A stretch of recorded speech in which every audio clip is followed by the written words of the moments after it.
قال النبي صلى الله عليه وسلم: الرجل راع في أهله ومسؤول عن رعيته.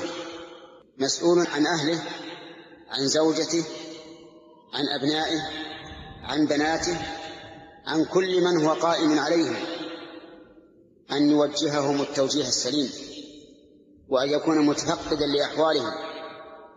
وليس من القيام بالمسؤولية أن يخرج الإنسان للصلاة وأبناؤه في البيت لا يأمرهم ولا يحثهم على الصلاة. ليس من القيام بالمسؤولية أن يصلي الإنسان الصلاة في الوقت ولكنه يهمل أولاده من بنين أو بنات حتى يخرج الوقت. ولهذا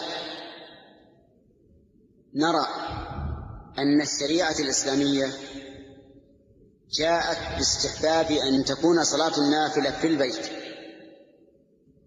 كما قال النبي عليه الصلاة والسلام: أفضل صلاة المرء في بيته إلا المكتوبة. لماذا؟ لأن الإنسان إذا صلى النوافل في بيته ورآه أهله وأبناؤه وبناته تعودوا على هذا العمل الجليل ونشأوا عليه وأحبوه، وصار في هذا فائدة لأهل البيت جميعا.